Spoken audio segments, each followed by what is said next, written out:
Mars, the Watchers, the Book of Enoch, the Nephilim. Buckle up, Buttercup. We got a lot to talk about. I'm Rex Bear. How the heck are you? Hope you're having a beautiful day today. And so this is a working theory, and I'm going to share with you, we're going to look at a declassified CIA file where a remote viewing session was done in 1984, where the subject remote viewed Cydonia, Mars. It's remarkable. And this person goes through about 1 million years of a timeline in this remote viewing session. Now, one of the really cool things about remote viewing is if you use the military protocols, the person that's doing the remote viewing has no idea what they're looking at until they actually do the remote viewing techniques. So it's not like somebody says, "Hey, I want you to remote view Mars," then they start closing their eyes and going, "Humana, humana, humana. This is what I see." No, it's a completely blind study or blind test where the person's given an envelope and they don't know what's in the envelope and the coordinates, and then boom, they have this incredible remote viewing session. But what's interesting about this remote viewing session, that's actually the declassified file is on the CIA's website, cia.gov/vault, is it a few years before Total Recall came out, the film Total Recall about Mars, this remote viewing session was done, and it's very similar to the plot of Total Recall and the million-year-old pyramid that's on Mars that Arnold, at the end of the film, he pushes the button and it creates an atmosphere for people to breathe on Mars. Very interesting. But we're going to look at some anomalies on Mars. We're going to look at the declassified files. We're going to look at some satellite images of Mars as well. And then we're going to get into the Book of Enoch and the Watchers. And are the Watchers from Mars, or did they travel to Earth from Mars? We're going to talk about it. So let's go. And I also wanted to give a huge shout out to our friends over at Giant Mining Corp.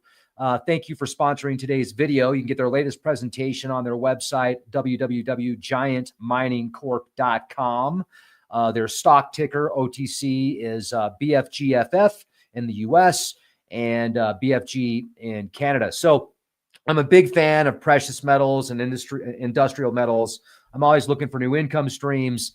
And I don't know if you've heard about the copper shortages or not, but there are some great opportunities right now in copper, and it just went political. So President Trump's Made in America agenda, eyeing import tariffs, the race for secure domestic supply just hit overdrive.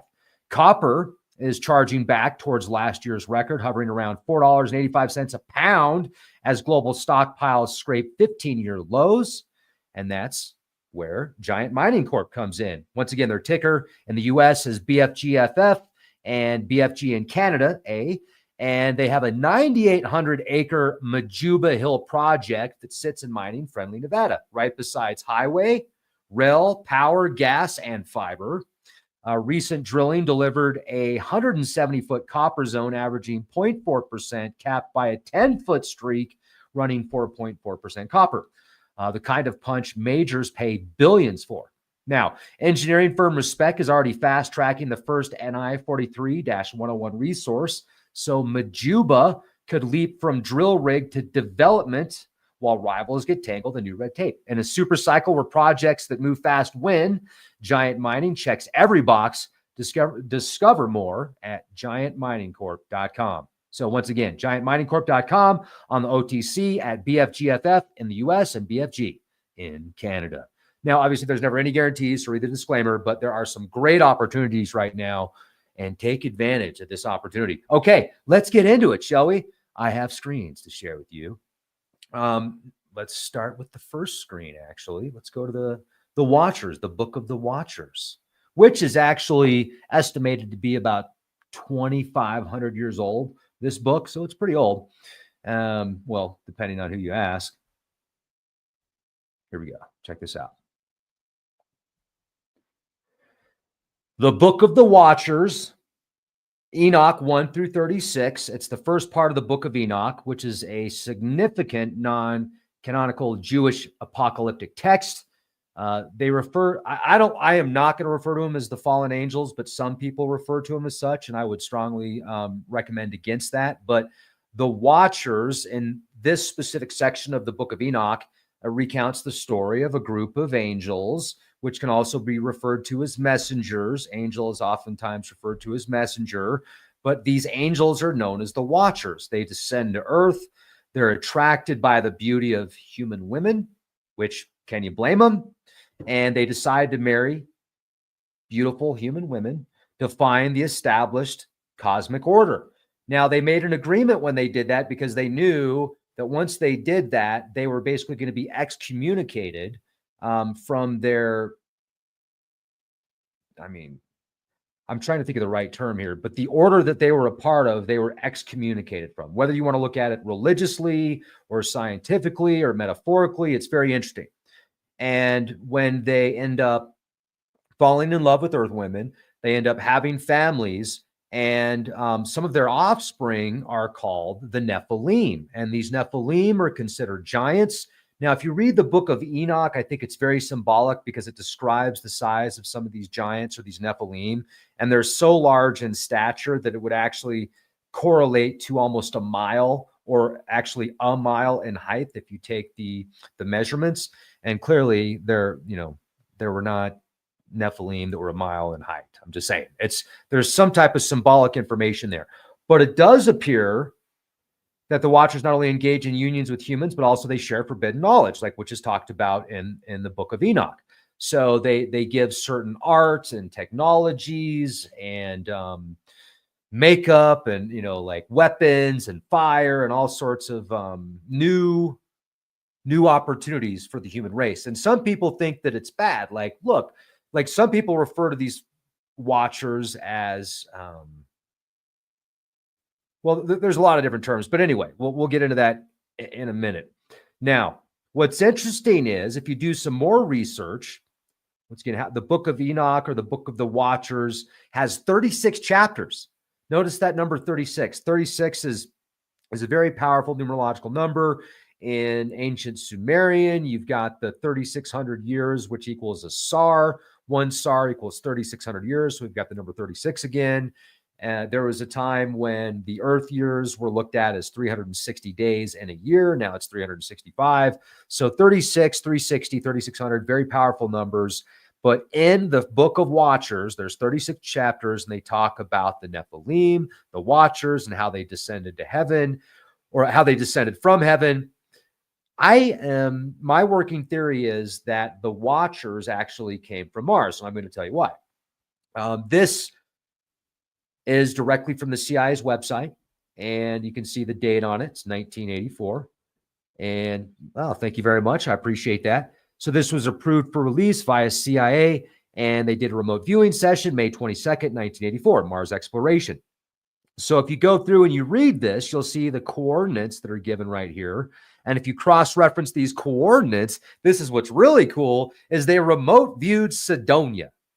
Of course, they're going to remote view Cydonia, because remember, in 1976, the Viking orbiter, a satellite launched from NASA, sent back images of what people call the face of Mars, the city of Cydonia, where it looks like there's pyramids and structures. There's the five-sided pyramid. There's what's referred to as a wall. There's what's referred to as the dome. And then wait until a researcher overlapped Cydonia with a place in the UK. It's incredible what he came up with. I'll show you that in a minute. But when this remote viewing session's done, they have the remote viewer go back 1,000,000 years. He goes back 1,000,000 years. He remote views the coordinates, and he sees a highly advanced civilization, these massive structures. And then while he's doing this remote viewing session, the person that's giving him the coordinates and telling him how far to go back, he then tells him to come more into a modern time. And this person is not only remote viewing something that was this incredible civilization 1,000,000 years ago, but when he gets closer to the timeline now, there's a multitude of dates that he goes to, but the closer he gets to now, then he sees these Martians, these people that are actually sleeping in these like cryogenic chambers that are waiting for their people to come back. They're a very old civilization. They're losing hope, and they've been underground for so long, and above ground is like major cataclysms have taken place. And then so the remote viewer is then told to see what caused this cataclysm, and he sees this massive comet that causes the the cataclysms. This massive comet actually could be Venus when it like broke out of orbit.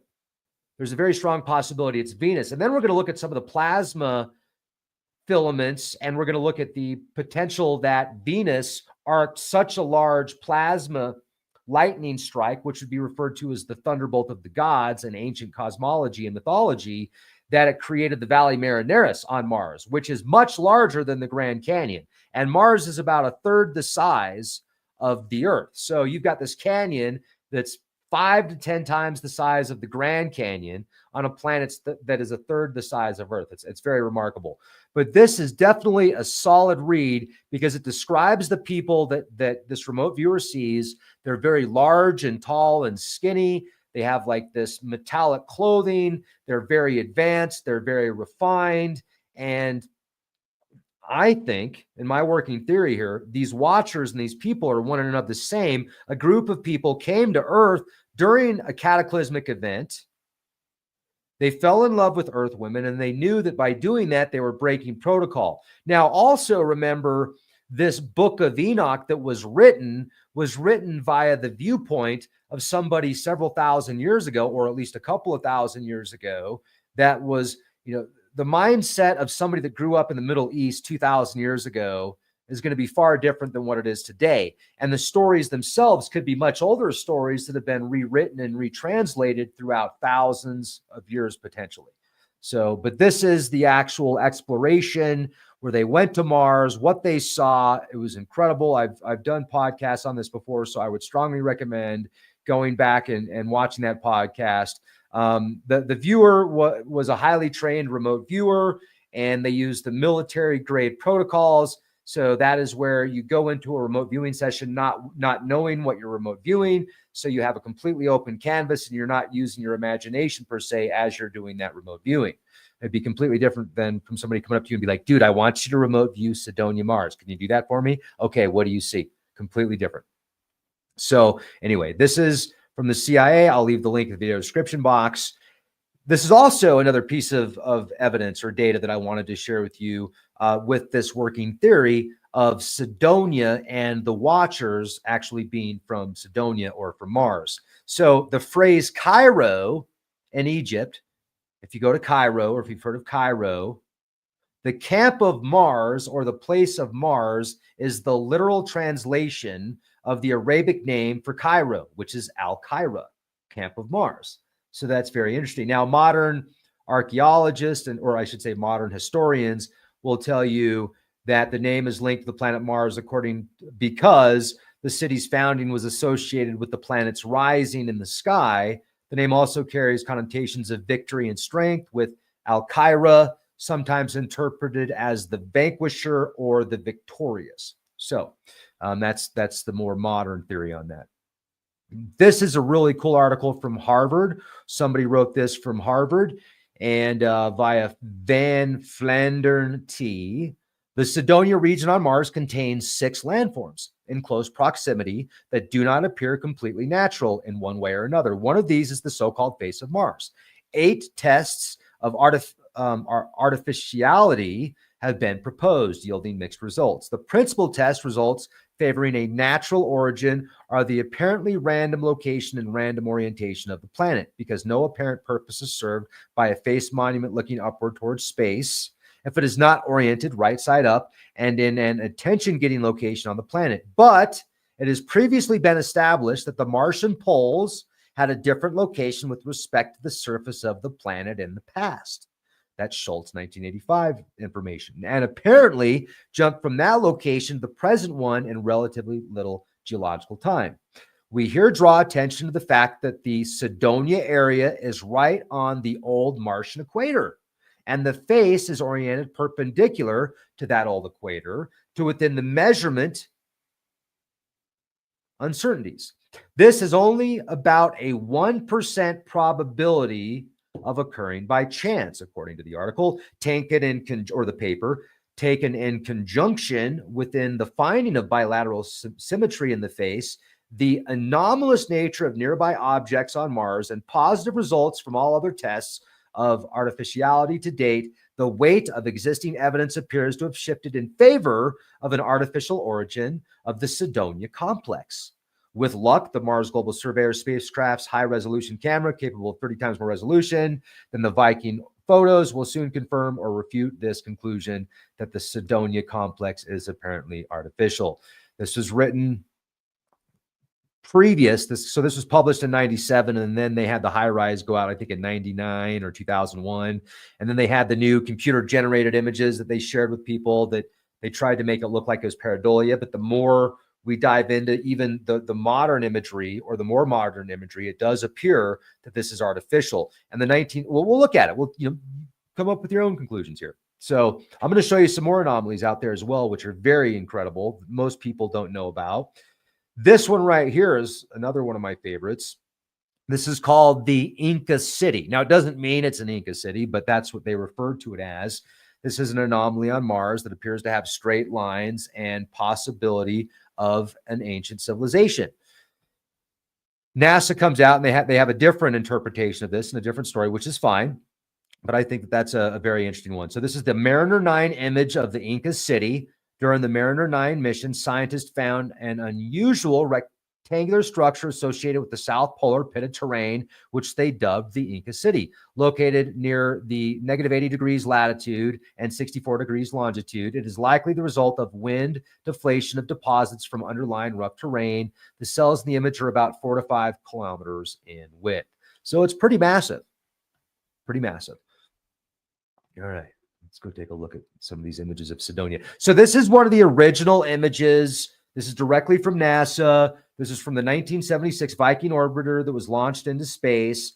And as you can see, there's a plethora of anomalies on here. And if you go down to this area here, it appears to be pyramids. Here's the 5-sided pyramid right here, and potentially some other pyramids. There's one right there. And this is the face. So this is what is referred to as the face of Mars.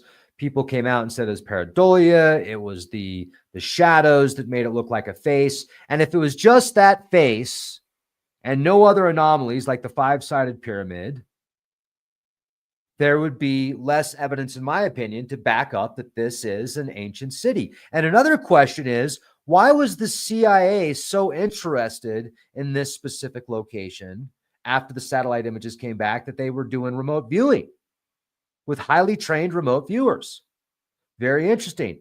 Another thing that's very interesting is what I found from AULIS.com. AULIS online, different thinking. This was by David Percy. This is from like 1995, a Mars-Earth connection. The stunning terrain corresponds between Avebury, the World Heritage Site in Wiltshire, UK, and the Cydonia complex of Mars. How this discovery was originally made in 1991 is recorded here at the first part of the 2/3 preface.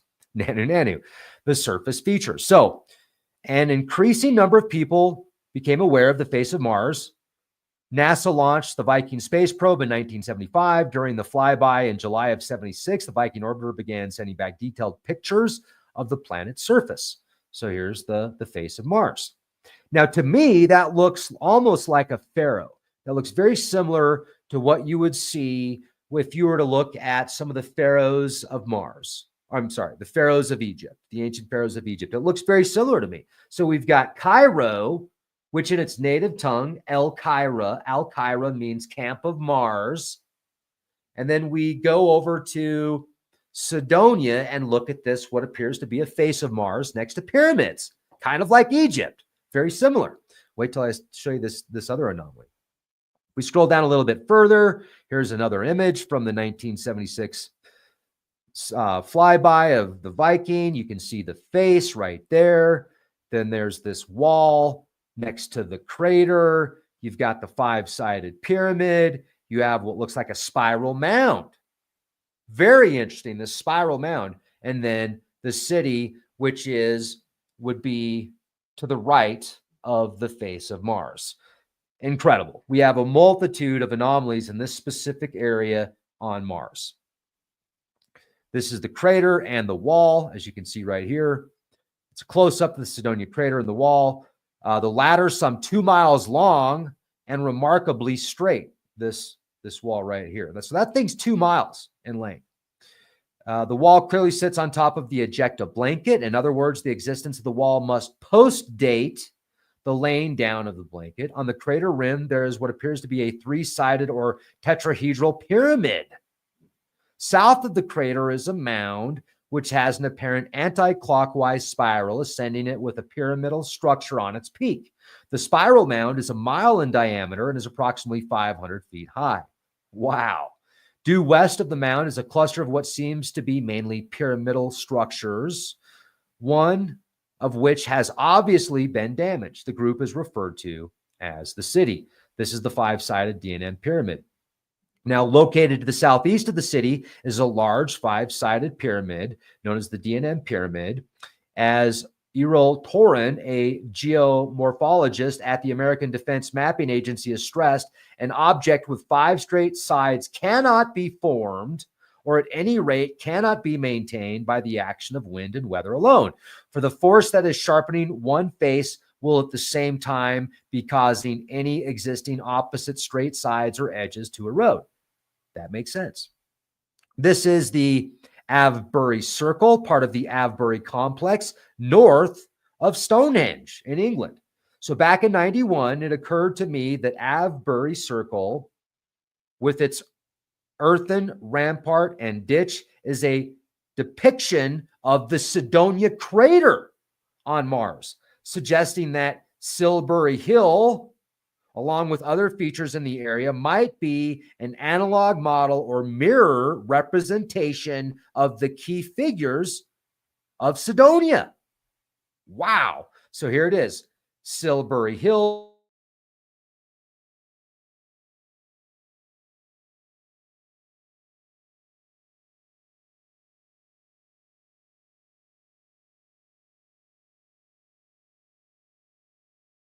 Coordinate survey map of the region. I then carefully measured the 2 sets of items in question and found them to be stunningly proportionate. That is to say, when the Cydonia mound and crater complex is reduced by a ratio of approximately 14:1, so 14 miles in Cydonia would equal 1 mile at Avebury, it fits exactly on Avebury, Silbury. You can see it right here. So this gentleman has overlapped the Cydonia Viking image with Avebury map. And the red line is the Roman road. So that's an old Roman road right there. Avebury Circle, for its part, is the mightiest in size and grandeur of all stone circles, of a magnificent complexity and measuring 1/4 mile across. Today, a village nestles comfortably within its circumference. One writer comments that if Stonehenge is thought of as a church, then Avebury is a cathedral. Avebury Circle consists primarily of an outermost earth rampart with an inner ditch, whence the earth for the rampart was dug. About 4 million cubic feet of material was excavated in order to construct this enclosure. Circles of standing stones then formed further inner rings, which were added at a later date. So let's take a look at this. To the right, you're going to see Avebury, Silbury Hill, and the Roman road. See that? Roman road to Silbury Hill, and then up here to Avebury, where they've got this huge circle and a city or a village inside of the circle. Now let's look to the left of that. You have the city of Cydonia on Mars, and you have this incredible spiral mound. And then if you go above it and you take the same measurements at 19.47 degrees, it's going to tag up to this massive crater. And then to the left of that, you've got this ginormous 2-mile long wall. What are the odds? What are the odds that they're identical when you overlap the two? Unless the people that built this here on Earth knew exactly what was up there on Mars, because they had the ability to see what was out there, and or they came here from Mars and they wanted to mimic and build like they had it on their hometown of Cydonia, or both, either or. This is incredible. I think this is more evidence that our ancestors knew way more about Mars and other planets and space and potentially space travel than what we've been led to believe. And when we look at the ancient megaliths and the ancient structures and the ancient technologies to build those, then it also, in my opinion, makes more sense as a working theory. So if you compare the spiral mound on Mars with Silbury Hill in England, Silbury Hill is not a burial mound, and the entire purpose and significance of the Silbury-Avery complex remains at present a complete mystery. 9 million cubic feet of material was shifted to construct Silbury Hill from the surrounding area. The task has been estimated to have taken hundreds of people many years to accomplish. Interestingly enough, ancient Brits used to dance up the hill to a maypole on the top in a spiral. Moreover, it is possible Silbury Hill was constructed as a spiral. The material used to make up the spiral mound on Mars is not local either, according to the article. That too appears to have been brought to the location from elsewhere to construct the mound. Mary Bennett realized that the U.S. Geological Survey Tanaka 2003 map shows the spiral mound and the small companion conical mound to the southeast, colored dark pink, is comprised of a completely different material and or has totally different characteristics to the plane upon which the spiral mound stands. So cool. So this is just showing, like, here's the spiral mound, there's the wall, there's the crater, this is Mars. So this is a geological map of the northern plane of Mars. The map follows a color scheme in which units are grouped by lithology or physical characteristics. Pretty cool. Now, if we go look at the tetrahedral pyramid on the Avebury Rampart and Cydonia crater, looks like they overlap the two again. This would be the village in Avebury. Within the crater itself, here's the wall site. They've overlapped the two, and it looks like, once again, we have a near perfect match. Now, as above, this person goes on to say, I had already noted a small mark on the ordnance map of Avebury Rampart, figure 9A above, exactly where the tetrahedral pyramid occurs on the crater rim in Cydonia. This mark was located above a gap in the Avebury Rampart, just as the Mars pyramid is above a gap in the Cydonia rim. It is the only mound indicated on the Avebury Rampart by the ordnance surveyors and is clearly an analog of the tetrahedron located in the corresponding spots on Mars. So cool. Dave Myers of the Mars mission and I surveyed the Avebury pyramid on the rim of the Rampart in December of '91. This has obviously been considerably eroded over a period of nearly 5,000 years and must once have been a still more impressive feature. The tumulus is, did I say that right? The tumulus is indeed tetrahedral in structure, but not regular, with two long sides and one short, so that it projects almost lozenge-shaped in one direction. These very same features also appear to be duplicated by the Cydonia rim pyramid. As William Neal, M.A., an archaeologist, has pointed out, the Cydonia crater is a causewayed enclosure, and Avebury is also a colossal causewayed enclosure. Causewayed enclosures predate the stone circles and were in place at Stonehenge and Avebury before the stones were erected. So this is at least 5,000 years old. The tetrahedral pyramid on the Avebury Rampart, north of a gap, a road actually, mirrored by the tetrahedral pyramid on the Cydonia rim, north of a gap, surely sets the final seal of proof, one would like to say the miraculous seal of proof on a case which was nevertheless already proven without it. We must stress again the impossibility, first, of mound plus crater rim in Cydonia and mound plus earth rampart at Avebury having by chance the same relative size and being the same relative distance from each other. Wow, look at this. The four roads on the Avebury complex form tangents to the structures on Cydonia Mars. As you can see right here, when you overlap the two, we've got the giant crater, we've got the spiral mound, we've got the five-sided pyramid. Here's the face, and then here's the city complex. Incredible.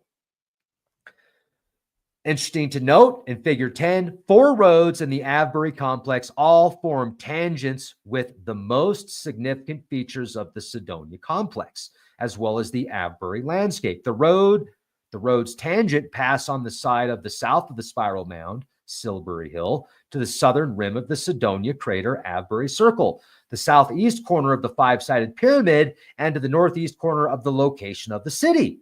It appears that tangents are strongly implied both on Cydonia and in the Avebury analog. And interestingly enough, the lines cross at the northern tangent of the Beckhampton roundabout traffic circle. The following details calculated by archaeocryptographer Carl Munk indicate that the face of Mars, or the face on Mars, was positioned by intelligence, encoding pi, the universal constant. So not only that, we've got the face of Mars intelligently positioned encoding pi. What are the odds unless it's artificial? The angles of the tetrahedron, 720 degrees times 2 equals 1440. Think of that for a minute. 1440, the 144,000. You know how in the biblical terms it refers to the 144,000 that will be saved? Well, did you know that if you take all the chakras and you add up all the petals of every chakra? So if you've ever looked at human chakras before, each human chakra has a certain amount of petals, like flower petals. So take all the chakras in the human body, add up all the petals, and then you take the crown chakra, which is above the human head. If you take all the petals and then multiply it by 1,000 petals, which is how many petals are on the top, the crown chakra, guess how many petals you get? 144,000. 144,000. So if you can figure out how to activate your light body completely and activate all your chakras completely, well, then therefore you have entered light being status. You are therefore saved, I guess. And metaphorically speaking, 144,000. The 12 tribes of 12,000 of Israel. Wow, incredible. But the latitude of Mars and the location of the face to create such precision, think of the intelligence and the sacred geometry and the information that could be passed on for thousands of years just based on the location of the structures. So you've got the angles of a tetrahedron, 720 degrees times 2 equals 1440, multiplied by pi. The universal constant extends to 4523.893421, thereby encoding 41 degrees, 11, 10.03080581, which is the precise latitude of the face of Mars. How much evidence do you need to confirm this is an ancient city on Mars? Earth isn't the only planet that has intelligent life. You can also verify the latitude and the face of Mars. This can be verified by 41 times 11 times 10.03080581 equaling 4523.893421. Wow. So cool. We could deduce from these findings that at some time in the past, there has been physical and or mental communication between Mars and Earth. NASA went to Mars on behalf of us all to look for life and responding to the images of certain Cydonia features. Is it not regrettable that the agency appears to ignore and has attempted to debunk evidence that strongly indicates the work of intelligent life? So to conclude, it already seems established beyond reasonable doubt that Mars must once have been inhabited by sentient beings, most likely still is. Matter of fact, I'm going to say 99.999999999% that they're still there, highly advanced, highly evolved, most likely spend most of the time underground.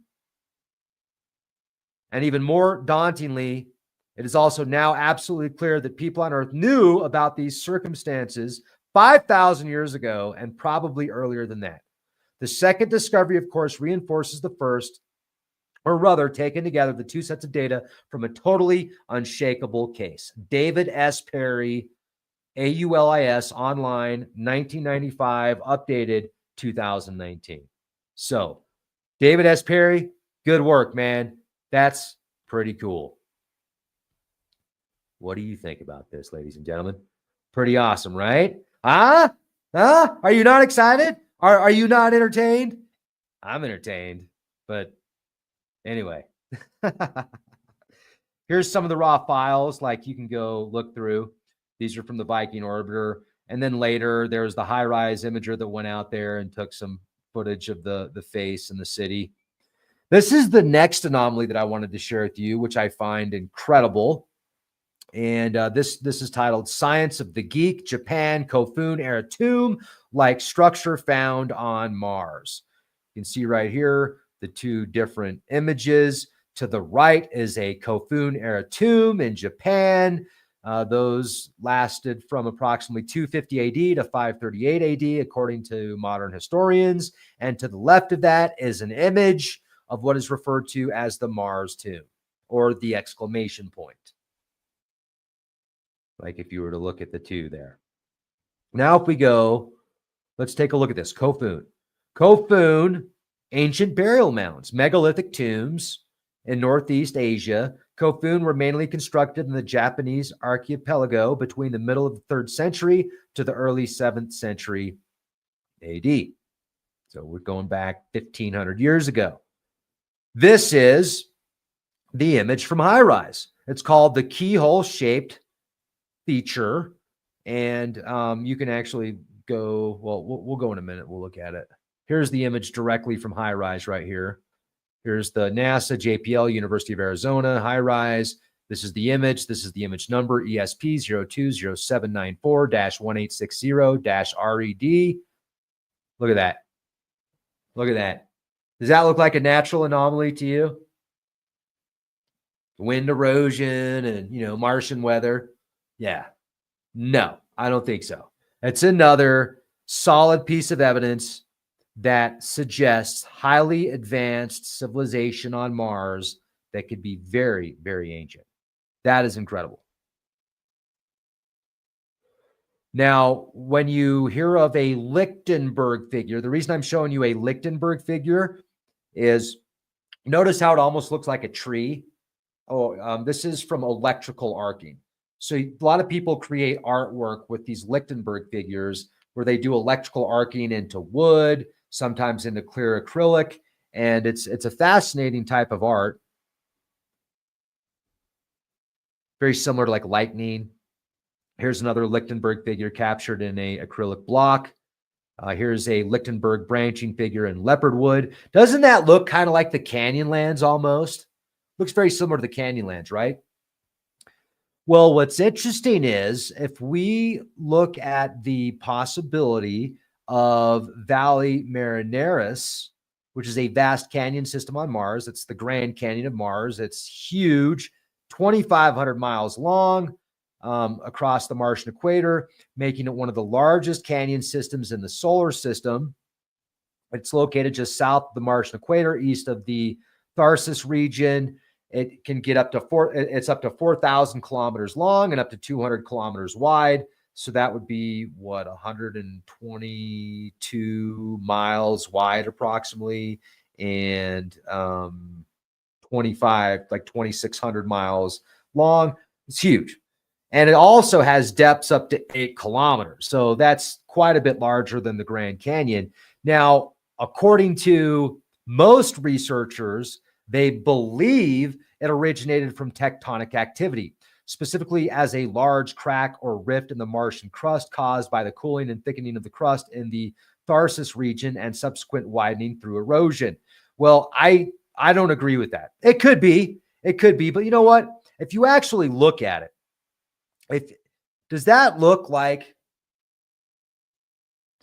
earthquake activity? Does that look like volcanic activity to you?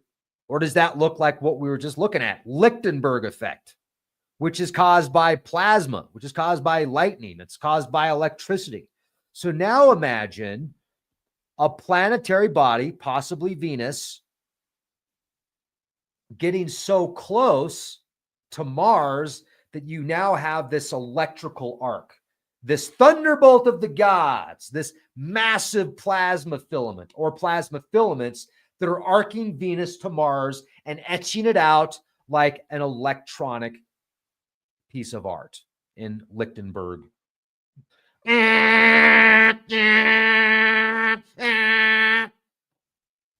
That makes a hell of a lot more sense to me than some type of volcanic activity on Mars. Incredible. Absolutely incredible. So that's my working theory. I think that the Watchers are some of the progenitors of civilization, and they established a foundation on Earth. They had to leave Mars because of this massive event that took place that wiped out the atmosphere. Some of them went underground. Some of them left the planet so that they could look for other places that could be habitable. And when they found Earth women, they're like, wow, these ladies are fine. And there's more than that. Like, I think they truly fell in love. I don't think it was just like, oh, these Earth women are hot, let's go hook up, man. I think that they truly fell in love, and they realized that they were breaking protocol, potentially. At least that's how it makes the Book of Enoch makes it appear that they broke protocol, because they talked about how they all had to come together and agree that once they passed, once they crossed that line and started mingling with Earth women, that they were going to lose their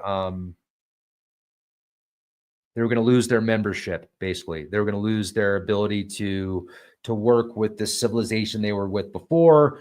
And in religious terms, it makes it look like it's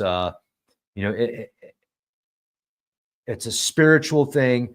But I think it's more than that. I think it's far more than that. And also, I don't think that all Nephilim were bad. And I get a lot of flack about this from a lot of people, but it appears to me, like, especially when I read through some of these old books of demonology, where people that were good people and very kind, loving people were burnt at the stake, or they were called witches, or working with the devil. And like, I think so much of that is propaganda, and unfortunately just a way that they were attempting to control people at that time. But if we go back way before that, thousands of years before the witch trials, etc., something established a hierarchy here on Earth. And in order to control that hierarchy, and in order to control the people, you have to set, like, if you can create a religion that people believe, then you can also use that religion for conquest. You can use that religion with government. You can use that religion to get people to do things they wouldn't normally do because of their belief. Oh, well, my religion says that, my God tells me that it's okay to do this. So they almost feel justified. And even if you look at the foundation of the United States of America and how religion was used as a predominant factor to take over from the natives. And now, I mean, it's pretty obvious to me to see how the two go hand in hand. You can take this back, the Vikings had their own religious beliefs, and most cultures have some type of religious or spiritual belief in order for their conquest. And they use that religion as a means for conquest. So very remarkable, very fascinating. And yeah, thanks for watching, everybody. I hope you have a beautiful day, and I hope you jump on over to our Patreon page after this. Just uploaded an awesome interview with a retired Marine veteran, actually a friend of mine that I grew up with, and we didn't talk to each other for almost 30 years. And then we connected again, and it's like we never missed a beat. But we talked about the potential for ancient weapons of mass destruction being discovered in Iraq, potential of like Stargate technology, ancient technologies, potentially the tombstones of giants like Gilgamesh, and very interesting. So it's obviously theory, but we have a great conversation. So I hope you can join us over on Patreon, and you can also download audio podcasts for free. So if you want to jump on over to Podbean, just type in Podbean Leak Project. We upload our podcasts in audio format there, so you can download them for free. You can listen to them on the way to work, while you're at work, while you're going to sleep, while you're on the road, while you're working out. And if you'd leave me a comment and a 5-star review in Apple Podcasts, I'd really appreciate it. And you are awesome. Thanks, everybody. Have a beautiful day and be the change you want to see. Hi.